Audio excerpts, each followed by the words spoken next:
నమస్తే రమగారు. నమస్తే జయ. రమగారు, మనము ఇంతకు ముందు కొన్ని నోవెల్స్ చెప్పుకున్నామండి. మళ్ళీ మధ్యలో కొంచెం ఆగిపోయాము కంటెంట్‌లో పడి. ఏమన్నా స్టార్ట్ చేద్దామా మంచిదుంటే? మన ఎదన్పూడి సులోచనారాయణ గారి 'జాహ్నవి' ఓహ్! ఇంట్రెస్టింగ్‌గా ఉంటుంది. ఇదంటే మరి ఇందులోనే సీరియల్‌గా వచ్చిందో లేదో నాకు జ్ఞాపకం లేదు. తెలీదు నాకు. 95లో తాకట్టులో ఉన్న బంగారాన్ని విడిపించి ఆ రోజు ఆన్లైన్ రేటుకే మేము కొంటాం. Sharma gold company. ఒక ఎవరో ఫ్రెండ్ ఇంట్లో కనపడింది పుస్తకం. వాళ్ళ ఇంటి నుంచి తెచ్చేసుకున్నా నేను. హుహు. వాళ్ళ ఇంటికి కూడా ఎవరో చుట్టాలు వచ్చిన ఆవిడే వదిలిపెట్టి వెళ్ళింది. అదేలెండి. వదిలిపెట్టి వెళ్ళారు. 95, 96 నాకు గుర్తుండి అంబి పుట్టల. మా హుహు. అబ్బాయి పుట్టక ముందే 96 మొదటి రోజుల్లో అనుకుందాం. ఓకే. అన్నేళ్ల క్రితం తెచ్చాను. మరి ఆవిడ అప్పుడే రాశారా అనేది అయితే నాకు గుర్తులేదు. తర్వాత కాలంలో ఆ పుస్తకం ఎట్లా ఎట్లా చేతులు మారేటో వెళ్ళిపోయింది. మళ్ళీ బుక్ ఫెయిర్లో మళ్ళీ కొనుక్కున్నాను నేను. మంచి ఇంట్రెస్టింగ్గా ఉంటుంది. ఇది పూర్తి కథ చాలా మలుపులుగా ఉంటుంది. ఈ బుక్ చదివించాలని నా కోరిక. ఓహ్! బ్రీఫ్గా నేను కథ చెప్తాను. మొత్తం అంత ఎలాబరేట్గా చెప్పటం లేదు, ఒక మాదిరిగా చెప్తా. ఓకే. ఓకే. పుస్తకాలు చదివే అలవాటు ఉన్నవాళ్ళు, అవకాశం ఉన్నవాళ్ళు, ఆసక్తి ఉన్నవాళ్ళు 'జాహ్నవి' తెచ్చుకుని చదవాలి.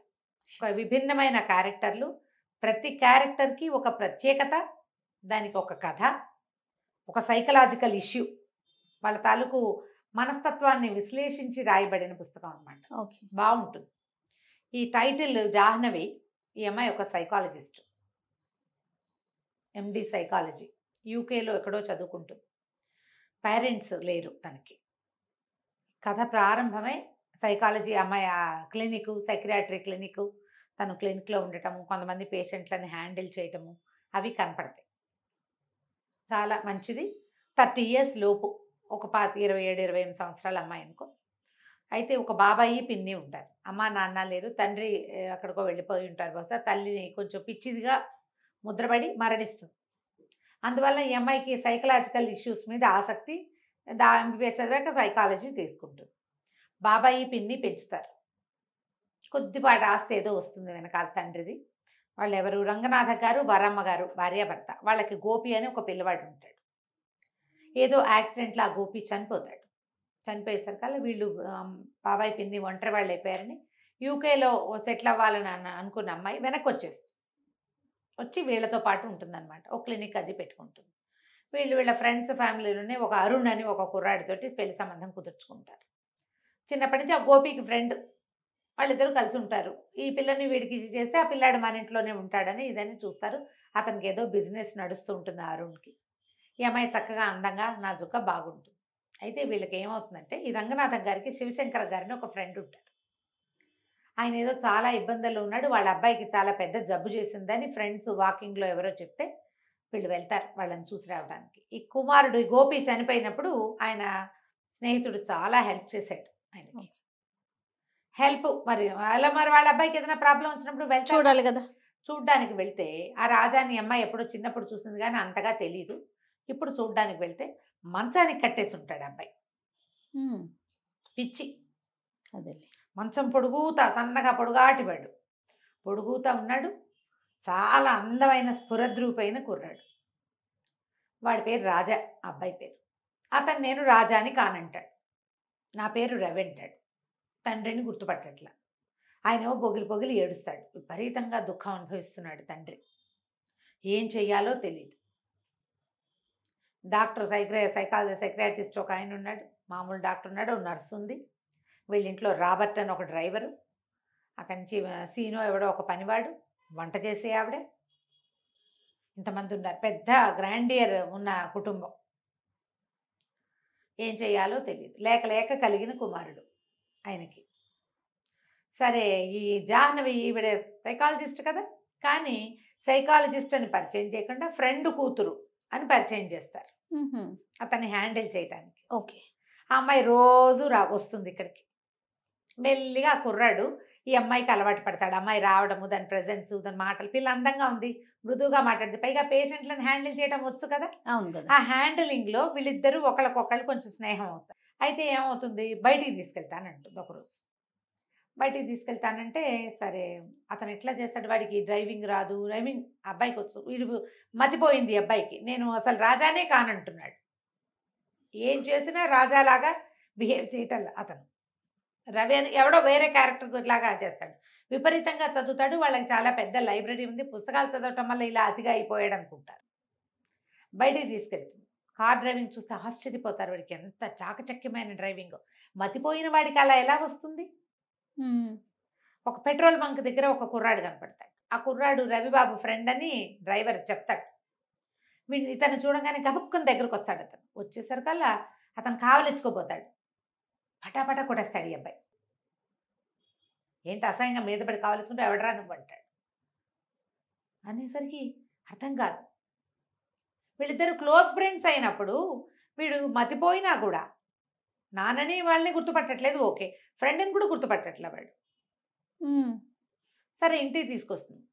ఈ అమ్మాయికి ఎందుకు అనుమానంగా ఉంటుందంటే అవతల వాడు ఆశ్చర్యపోవటము, ఇదేంటి వీడు ఇలా ఉన్నాడు అనే వాడి డైలాగు ఈ అమ్మాయికి విచిత్రంగా ఉంటుంది.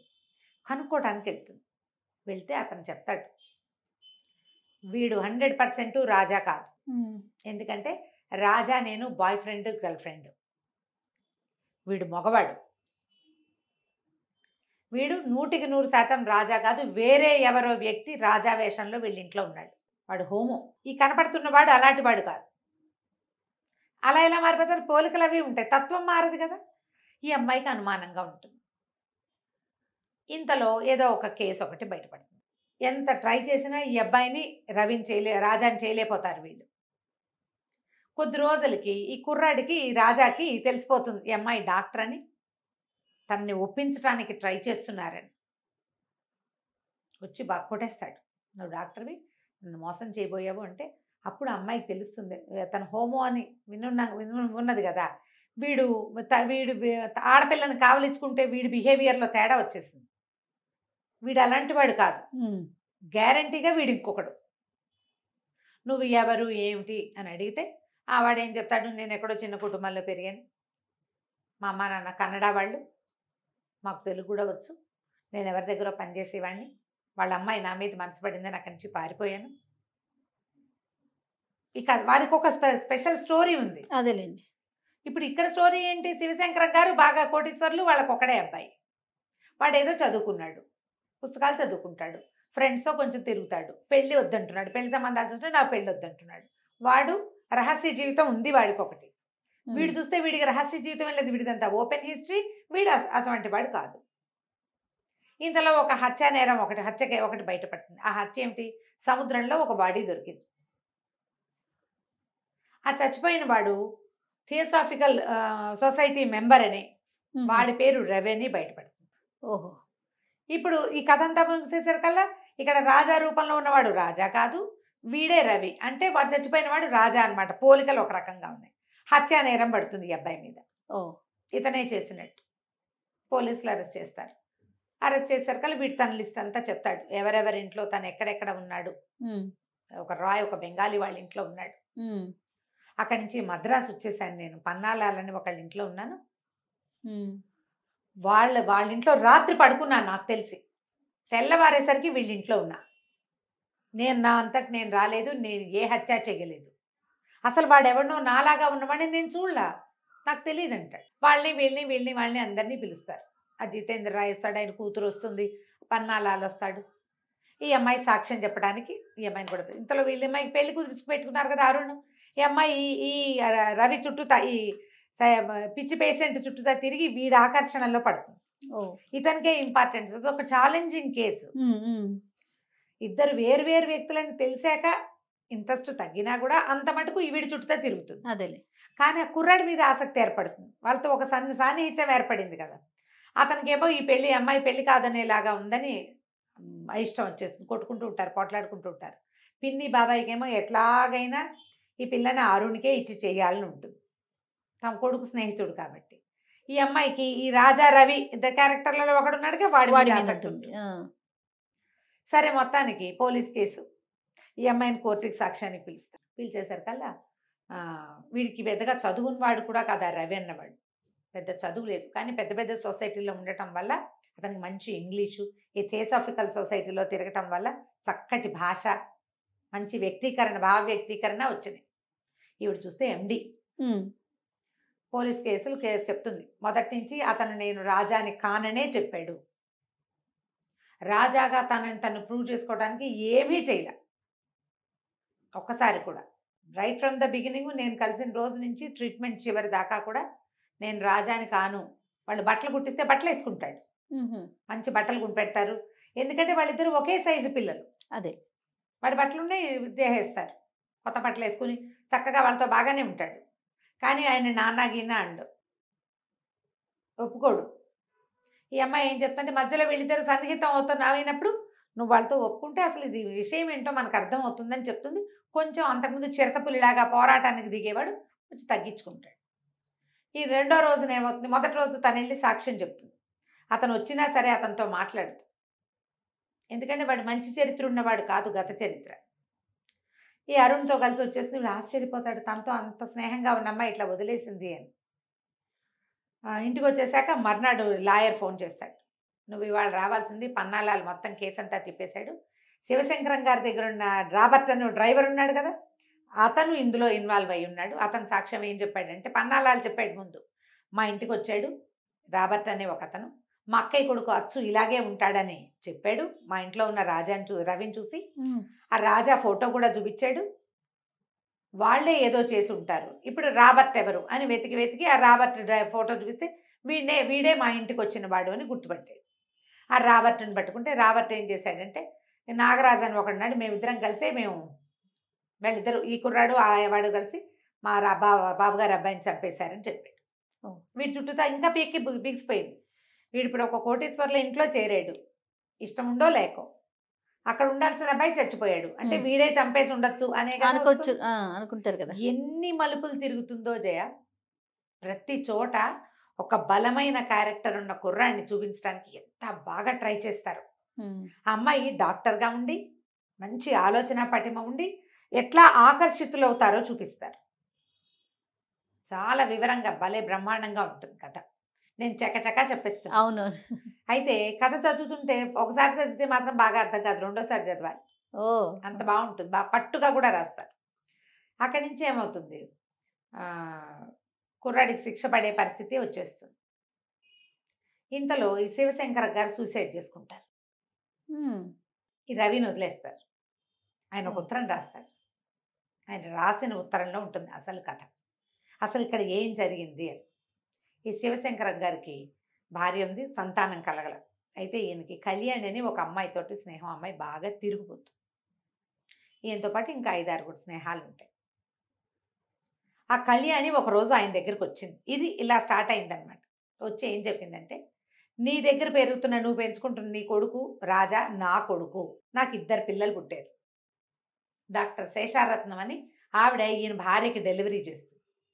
అదే రోజున ఈ కళ్యాణి కూడా డెలివరీ అయింది. నీ భార్యకి వికృతి శిశువు పుట్టింది, ఆడపిల్ల, దాన్ని పారేశారు వాళ్ళు. పిల్లలు అప్పటికే 4 కాన్పుల్లో పిల్లలు పోగొట్టుకుని ఉంది, నీ భార్య చచ్చిపోతుందని నాకు పుట్టిన ట్విన్స్లో ఒక పిల్లవాడిని నీ భార్యకి అప్పచెప్పింది శేషారత్నం. ఓహో, ఈయనేమో ఈ శేషారత్నం ఈ డెలివరీ సరిగ్గా చేయండి, మిమ్మల్ని అమెరికా పంపిస్తానని చెప్పాడు ఈయన. పిల్ల చచ్చిపోయిందంటే ఈయన డబ్బులు ఇవ్వడు కదా, అదేలే. అందుకని ఆవిడ ఏం చేసింది, 2 మగ పిల్లల్లో ఒక పిల్లాన్ని అక్కడ పెట్టింది. ఇక్కడ పెట్టాను. రవి నా దగ్గర 5 ఏళ్ళు వచ్చేదాకా నాతోటే ఉన్నాడు. తర్వాత నన్ను నాయర్ అని ఒక ఫ్రెండ్ పిలిచాడు, నేను వాడితో వెళ్ళిపోయా. ఈ పిల్లాన్ని ఒక కన్నడ ఫ్యామిలీకి అప్పచెప్పాను. వాడు ఎక్కడున్నాడో నాకు తెలీదు. నాకు ఇప్పుడు 20 ఏళ్ళు జైల్లో ఉన్నాను నేను. వాడు ఒక హత్యానేరంలో ఇరుక్కుని వాడి వల్ల నేను కూడా ఇరుక్కుపోయా. నేను నా కొడుకు దగ్గర ఉండడానికి వచ్చాను. ఈ పిల్లాడు నా కొడుకు. ట్విన్స్ని ఎత్తుకుని ఉన్న ఫోటోలు, శేషారత్నం గారు రాసిన ఉత్తరము అన్నీ ఉన్నాయి అందులో.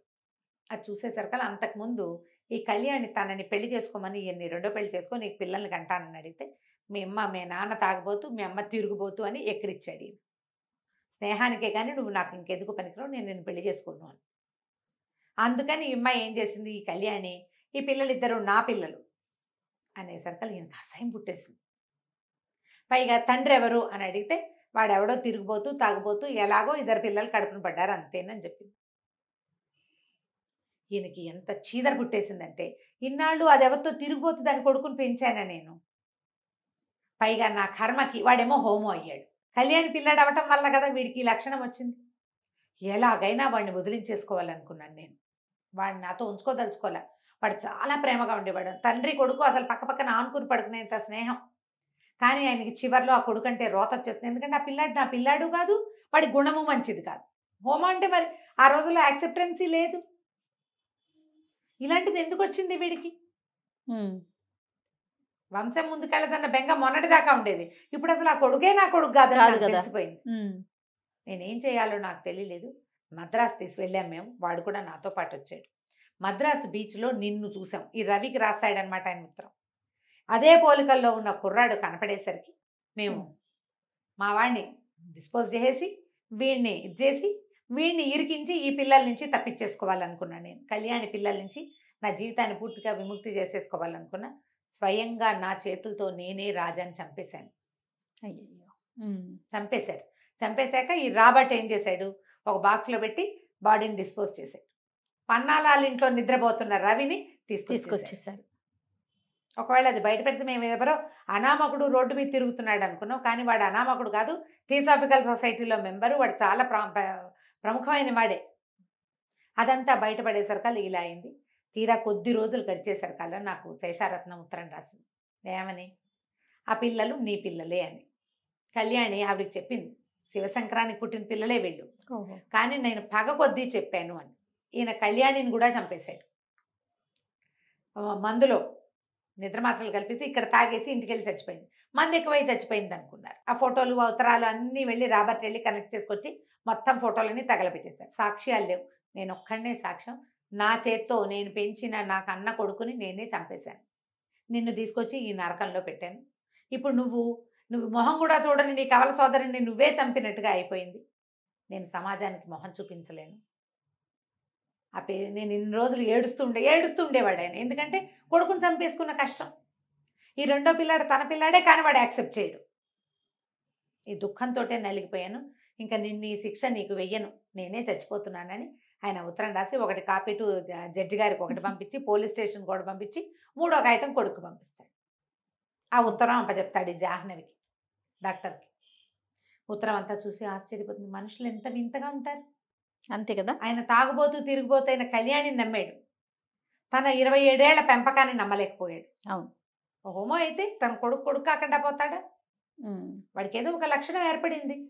దానికి ఎవరు ఏం చేయలేరు కదా. తన కొడుకే కదా. అంతేగా. తన పిల్లాడు కాకపోతే పెంచుకున్న పిల్లాడిని ఉంచుకోరు. రక్తం మీద అంత నమ్మకం ఏమిటి? ఎంత తెలివి తక్కువ పని. చివరికి కొడుకుని తనే పొడిచి చంపేసి వాడు ఆశ్చర్యపోయాడు. రాస్తాడనమాట వాడి మొహంలో దెబ్బతిన్నప్పుడు, డాడీ నువ్వు నన్ను ఎందుకు చంపుతున్నావు అన్న వాడి ప్రశ్నలు నిండిన వాడి మొహాన్ని చచ్చేదాకా మర్చిపోలేకపోయాను నేను. ఓ చెంపకాయ కొడితేనే పిల్లలు మనకేసి ప్రశ్నిస్తారు, మన మొహం చూస్తారు. ఆ మొహం మర్చిపోగలమా? ఈ దుఃఖంతో ఈ ఉత్తరం రాసేస్తాడు ఆయన. దాంతో వదిలేస్తారు. ఆస్తంతా ఈ అబ్బాయి పేరు మీదకి ట్రాన్స్ఫర్ అయిపోతుంది. ఆయన రాసేస్తాడు మొత్తం ఆస్తంతా.